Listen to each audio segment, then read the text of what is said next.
ഈ കാണുന്ന വ്യക്തിയുടെ പേരാണ് അമർ മഹ്ദി മൻസൂർ ഗദ്ദാഫി.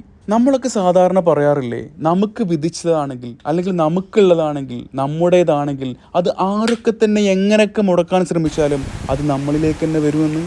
അതുപോലെ നമുക്ക് വിധിക്കാത്തതാണെങ്കിൽ അത് നമ്മളുടെ രണ്ട് ചുണ്ടുകൾക്കിടയിൽ വന്നതാണെങ്കിൽ പോലും അത് നമുക്ക് നേടാനാവുകയുമില്ല എന്ന്. ഇതിനൊക്കെ ഒരു ഉത്തമ ഉദാഹരണമായിക്കൊണ്ടാണ് ഒരു അത്ഭുതകരമായിട്ടുള്ള ഒരു കാര്യം ഈ ഒരു യുവാവിന് സംഭവിച്ചത്. ലിബിയൻ സ്വദേശിയായ ഈ യുവാവ് ഈയിടെയാണ് ഹജ്ജ് തീർത്ഥാടനത്തിന് വേണ്ടി യാത്രയ്ക്കായി എയർപോർട്ടിലെത്തിയത്. എന്നാൽ പാസ്പോർട്ടിലെ അദ്ദേഹത്തിൻ്റെ പേരിലെ എന്തോ ഇഷ്യൂ കാരണം അദ്ദേഹത്തിൻ്റെ യാത്രയുടെ പ്രൊസീജിയേഴ്സ് ഡിലേ ആവുകയും ആ ഫ്ലൈറ്റിൽ യാത്ര ചെയ്യാൻ അദ്ദേഹത്തെ വിസമ്മതിക്കുകയും ചെയ്തു. എന്നാൽ എന്തായാലും ഈ പ്രാവശ്യം എനിക്ക് ഹജ്ജ് ചെയ്തേ പറ്റൂ, ഞാൻ എന്തായാലും ഹജ്ജ് ചെയ്യും എന്ന ഒരേ ഒരു സ്വരത്തിൽ അദ്ദേഹം ഉറച്ചു നിന്നു.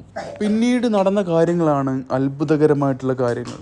അദ്ദേഹത്തെ കൂട്ടാണ്ട് ആ ഫ്ലൈറ്റ് പറന്നുയരുകയും എന്നാൽ എന്തോ ടെക്നിക്കൽ ഇഷ്യൂ കാരണം ആ ഫ്ലൈറ്റിന് തിരിച്ച് വീണ്ടും ലാൻഡ് ചെയ്യേണ്ട അതേ എയർപോർട്ടിൽ തന്നെ ലാൻഡ് ചെയ്യേണ്ട അവസ്ഥയും വന്നു. തിരിച്ച് ലാൻഡ് ചെയ്ത ഫ്ലൈറ്റിൽ എന്തായാലും എനിക്ക് ഹജ്ജ് ചെയ്തേ പറ്റൂ എന്നും പറഞ്ഞുകൊണ്ട് തിരിച്ചു പോവാതെ വെയിറ്റ് ചെയ്തുകൊണ്ടിരുന്ന അദ്ദേഹത്തെ യാത്രയാക്കാൻ വീണ്ടും എയർപോർട്ട് അധികൃതർ ഒന്നുകൂടെ ശ്രമിച്ചു. എന്നാൽ ടെക്നിക്കൽ ഇഷ്യൂസ് റെക്ടിഫൈ ചെയ്ത ഫ്ലൈറ്റ് അദ്ദേഹത്തെ കൊണ്ടുപോകാൻ വിസമ്മതിച്ചുകൊണ്ട് വീണ്ടും പറന്നുയർന്നു.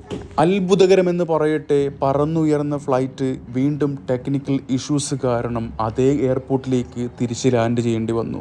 ഒരു തവണയല്ല 2 തവണ സാങ്കേതിക തകരാറ് മൂലം തിരിച്ച് ലാൻഡ് ചെയ്ത ഫ്ലൈറ്റിലെ പൈലറ്റ് ഇനി ഈ ഫ്ലൈറ്റ് ഇവിടുന്ന് പറന്നുയരുകയാണെങ്കിൽ അത് ഈ അമറിനെയും കൊണ്ടേ പോകൂ എന്നൊരു തീരുമാനത്തിലെത്തുകയും അങ്ങനെ ആ യുവാവിന് അതേ ഫ്ലൈറ്റിൽ തന്നെ യാത്ര ചെയ്ത് ഹജ്ജ് ചെയ്യാൻ സാധിക്കുകയും ചെയ്തു.